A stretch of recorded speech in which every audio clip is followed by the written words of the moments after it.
Hello and welcome back to Movie Recap Factory. Today we will give you a recap of an action crime movie from 2011 titled Blitz. Beware of the spoilers ahead, and without further ado, let's get started. Detective Sergeant Tom Brant, played by Jason Statham, is a brash policeman from a chaotic police station in southeast London. The movie begins with him beating up three young people who are attempting to steal a car with a wooden hurling stick in the opening scene. The gruesome fight sees Detective Sergeant Brant take a rather aggressive tone, so it is easy to understand that this is a huge part of his personality throughout the remainder of the movie. In the next scene, Police Constable Elizabeth Falls approaches Brant and asks for assistance in clearing her sergeant's certification. Brant tells her to wait a while since she recently left rehab. Falls developed an addiction while working undercover for the narcotics squad in the past. Additionally, Brant receives a warning from Nicky Henson, his boss, to restrain himself. It happens during a meeting involving Brant as well as a police psychologist who brings up past assaults to the three young men as well as occurrences including wiretapping the superintendent's office and bashing someone unconscious in a pool hall. The scene shifts to a pondering Grant going to the funeral of Chief Inspector Roberts' wife. A stern look indicates that he has been spending time thinking about his past behavior. However, later that night, news break of a murder. Police Constable Sandra Bates was killed by an unknown suspect. Of course, this causes a frenzy and an investigation is immediately commanded to look into the case. In lieu of Roberts, who was on an extended leave, Sergeant Porter Nash is moved from West London branch to serve as acting inspector. Later on, another mysterious incident occurs. As he believes he murdered a person during a gang attack, a boy visits Police Constable Falls at her house and begs for her assistance. When Falls requests Brant for the favor, he names Detective Inspector Craig Stokes to her. In the meanwhile, reporter Harold Dunlop receives a call from the gunman, Barry Weiss, who identifies himself as the murderer. The awkward phone call arises suspicion that this may be a psychopathic killer who is specifically out to pursue a devious agenda.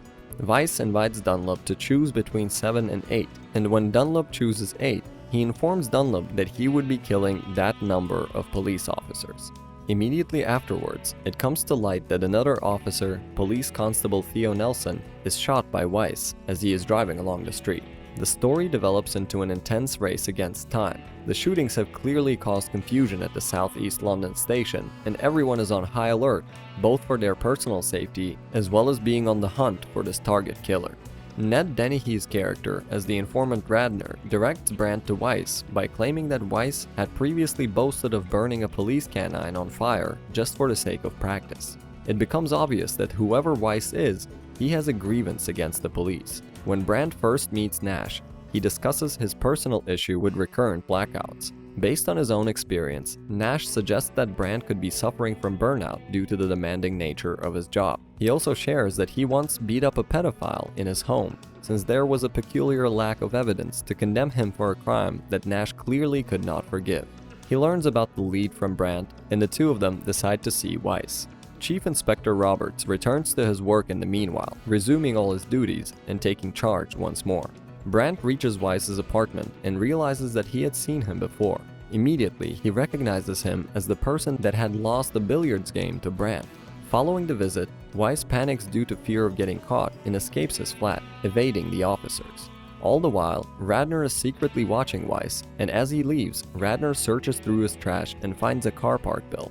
Following Roberts to his apartment, Weiss murders him by smashing his head using a hammer after a fight. He tortures the apartment after stealing Roberts' credentials and a police outfit, realizing the path of forensic evidence that he left behind. He then makes a call to Dunlop and informs him of the murder as well as the change in his name to Blitz. Nash tells Brant what happened. Everyone is left grieved and angry at the loss of the chief inspector. Radner locates Weiss's vehicle in the parking garage. When he opens it, trophies from his kills are inside. He phones Dunlop and offers to expose the killer's identity in exchange for £50,000. Falls approaches Detective Inspector Stokes and requests that he bury the boy's name. In return, Stokes invites her to join him for a pint. In the parking garage, Radner shows Dunlop the car and the proof inside after the two of them had met. Weiss notices though and swiftly takes the evidence out of the car. Prior to Radner telling Dunlop who he is, he murders him in the men's restroom after following them to a pub. This once more creates a decoupling situation within the investigation, and it seems like the hunt is going to go on for much longer.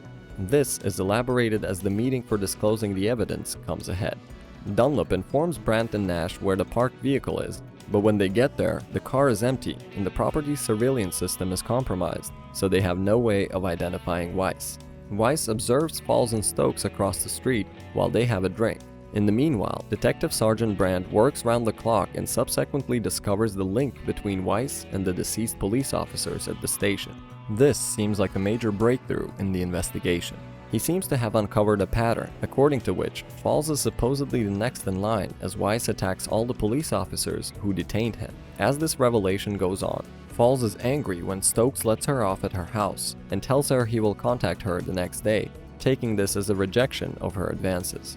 For Weiss, it is Falls' turn to face silence, and he moves in for the kill. As he attacks Falls, the boy who had been in contact with Falls intervenes to save her, and despite Falls trying to put an effort to protect him, the boy is killed. Weiss's apartment is empty when Brant and Nash arrive, so they choose to make his picture public. He is immediately recognized by a cab driver, who also directs police to his whereabouts. He temporarily gets away, but Brant spots him and catches him at a railroad yard close to Paddington, finally apprehending the suspect. Falls relapses after being traumatized by the incident and grabs drugs from a dealer in order to get over the gruesome murder that happened right in front of her. Weiss is let go since there isn't enough proof, causing Brant, Nash, as well as the chief inspector to partake in a debate at the station. Later, Brant brings up the pedophile encounter with Nash, but Nash refuses to elaborate. During the interrogation, Weiss receives comments from Brant about his moniker, Blitz, and is told that he is worthless in attempts to get under his skin. However, Brant is unable to get him to confess to the crimes, further complicating the possibility of legal proceedings against the killer. Stokes approaches Brant after learning that Falls is taking narcotics from dealers through his source. When they arrive at her home and discover her inebriated, they dispose of the drugs and assist her in regaining consciousness.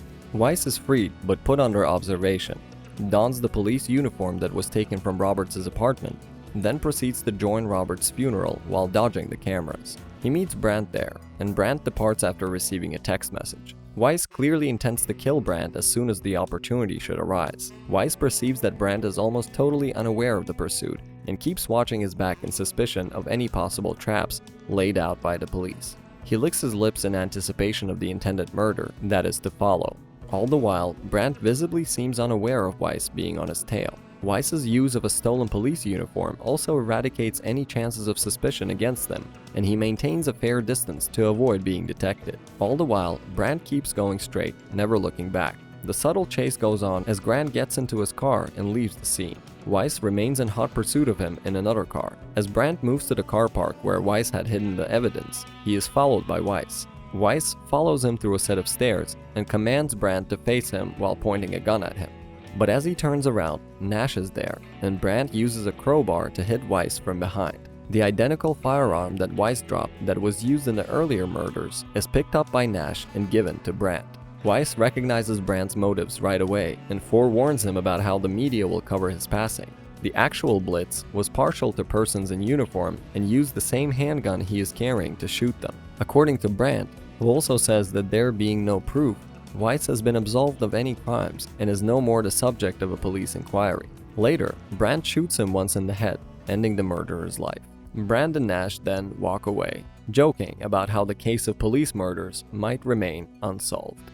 So that was all from the movie. Let us know what you guys think in the comments below, and do subscribe to our channel to view more of our amazing movie recaps, and hit that bell icon to receive instant notifications from our side. See you all next time.